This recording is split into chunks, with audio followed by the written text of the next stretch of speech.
बिस्मिल्लाहिर्रहमानिर्रहीम। अस्सलाम वालेकुम। Welcome to my YouTube channel food and herb. कैसे हैं आप सब? उम्मीद करती हूँ अल्लाह ताला के ख़ास फजल करम से आप सब खैरियत से होंगे। अल्लाह पाक हम सब को अपने ज़मान में रखे, आमीन सुम्मा आमीन। आज मैं आपके लिए बहुत ही मज़ेदार चिकन मैकरोनी की रेसिपी लेके आई हूँ। मैंने चिकन मैकरोनी में इस्तेमाल होने वाली सब्जियाँ धोकर काट के रख ली हैं। 2 बंद गोभी के फूल लिए हैं, 3 अदद गाजर हैं, 3 अदद शिमला मिर्च है, इनको मैंने चॉप करके रख लिया है। यहाँ पे मैंने 3 अदद प्याज लिए हैं, इनको भी मैंने काट के रख लिया है। लहसुन अदरक का पेस्ट मैंने 3 टेबलस्पून लिया है। आलू मैंने 1 किलो लिए थे, इनको भी मैंने धो के हाफ बॉईल करके रख लिया है। यहाँ पे मैंने चिकन का इस्तेमाल किया है। चिकन में मैंने थाई का इस्तेमाल किया है। थाई के पीसेस, लेग पीसेस को लेके मैंने छोटे छोटे पीसेस में काट के रख लिया है। मैंने कढ़ाई ली है यहाँ पे और उसमें मैंने 1 कप तेल डाल दिया है। इसको मैं गर्म होने तक रखूँगी। इसको हल्का गर्म करना है, ज़्यादा गर्म नहीं करना। इसमें अब मैं अदरक लहसुन का पेस्ट जो कि 3 टेबलस्पून के करीब है वो मैं अब इसमें डाल के इसको फ्राई करूँगी। लहसुन और अदरक के पेस्ट को ज़्यादा जलाना नहीं, ज़्यादा पकाना नहीं। ये 2 मिनट में पक के सही तरह फ्राई हो जाता है, इसलिए इसको 2 मिनट तक हल्का चम्मच चलाते हुए इसको फ्राई कर लेना है। अब मैंने चिकन के जो पीसेस मैंने बनाए थे, चिकन लेग के मैंने पीसेस लिए थे, उसको टुकड़ों में काट लिया था, तो उसको अब इसमें फ्राई करूँगी। चिकन को भी ये इस हल्के फ्लेम पे ही फ्राई करना है, हमने ज़्यादा इसका फ्लेम हाई नहीं करना। चिकन के जो पीसेस हैं इनको अब मैंने फ्राई कर लिया है और इसको दूसरे बर्तन में निकालेंगे। ये 3-4 मिनट में बन के तैयार हो गया है। चिकन का पानी भी ख़त्म हो गया और चिकन अच्छी तरह से भुना भी गया है। छोटे छोटे पीसेस हैं, जल्दी भुन जाते हैं।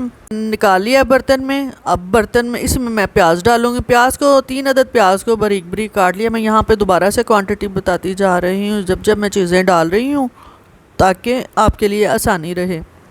प्याज को भी हल्का ब्राउन करना है। ये पकने के लिए थोड़ा सा टाइम लेता है। मैंने 5-6 मिनट तक इसको करना है ताकि मैं इसको गोल्डन ब्राउन कर लूँ। प्याज हमारा पक के तैयार हो चुका है। अब इसमें मैं 3 टेबलस्पून के करीब टमाटो प्यूरी डालूंगी और इसको भी साथ थोड़ा सा पका लूँगी। जितनी देर में हमारा टमाटर और प्याज का ये जो मसाला है ये पक कर तैयार होगा, इतनी देर में मैं यहाँ पे मैकरोनी सॉस बनाने लगी हूँ। 1 कप ली है केचप, टमाटो केचप ले लें आप, या चिली गार्लिक जो भी लेना चाहे ले लें। मैंने यहाँ पे 7 लिए हैं मसाला जात। 1 टीस्पून मैंने लाल मिर्च ली है, 1 टीस्पून चिली फ्लेक्स लिए हैं, 1 टीस्पून ही मैंने काली मिर्च ली है, 1 टेबलस्पून मैंने नमक लिया है और धनिया जीरा पाउडर जो है वो भी मैंने 1 टेबलस्पून ही लिया है। इसको अब केचप में अच्छी तरह मिक्स कर लेंगे, सारे मसाले डाल के, और अच्छी तरह हिला लेंगे ताकि हमारी अच्छी सी सॉस तैयार हो जाए। ये देखें सारे मसाले मैंने डाल दिए हैं केचप में और अब इसको चम्मच से अच्छी तरह हिलाएंगे। और इसमें मैं अब साथ डाल रही हूँ 2 टेबलस्पून के करीब मैंने चिली सॉस ली है।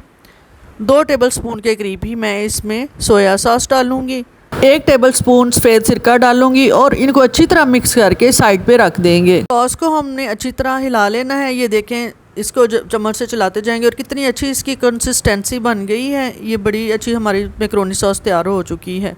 अब कढ़ाई में हमारा मसाला भी पक के तैयार हो गया है। इसमें मैं सबसे पहले चॉप की हुई गाजरें डालूंगी। गाजरें चूँकि सख्त होती हैं तो पकने में थोड़ा सा टाइम लेती हैं, इसलिए 1-2 मिनट पहले इसको डाल के स्टिर फ्राई कर लूँगी, यानी कि हल्का फ्राई कर लूँगी ताकि ये नरम हो जाएं। साथ ही जब ये गाजर नरम होना शुरू हो जाएगी तो बाकी की सब्ज़ी जो है उसके बाद मैं डालूँगी। शिमला मिर्च भी थोड़ी सी सख्त होती है, इसलिए पहले इसको भी डाल के करूँगी हल्का सा फ्राई, और साथ ही मैं बंद गोभी भी डाल दूँगी। बंद गोभी, ये सारी सब्जियां जल्दी तैयार होने वाली हैं। बंद गोभी भी डाल दी है मैंने साथ में, और अब इनको हिलाएंगे इसमें चम्मच ताकि ये मिक्स हो जाएं। सब्जियां हमारी मिक्स हो गई हैं और अब इसमें मैं जो पहले ही फ्राई किया हुआ चिकन था वो मैंने इसमें डाल दिया है। सब्जियों को और चिकन को अच्छी तरह मिक्स करेंगे। आपको मैं साथ साथ बार बार ये बता रही हूँ कि सब्जियों के नीचे आग को लो फ्लेम पे ही रखना है, इसका हाई फ्लेम नहीं करना, सब्जियाँ जल जाएंगी। और जब लो फ्लेम होगा तो ये धीमी आंच पे अच्छी तरह पक के तैयार हो जाएंगी। हमारा सब्जियाँ और चिकन जो है तकरीबन तैयार हो चुकी हैं। इनको बस कच्चापन इनका सब्जियों का हमने ख़त्म करना है, इनको ज़्यादा पकाना नहीं सालन की तरह, क्योंकि फिर हल हो जाएंगी। कच्चापन ख़त्म हो गया। अब जो हमने सॉस तैयार की हुई थी, जब वो मिक्स हो गई है तो अब जो आलू मैंने हाफ़ बॉयल करके रखे थे वो मैं इसमें डाल के मिक्स कर दूँगी।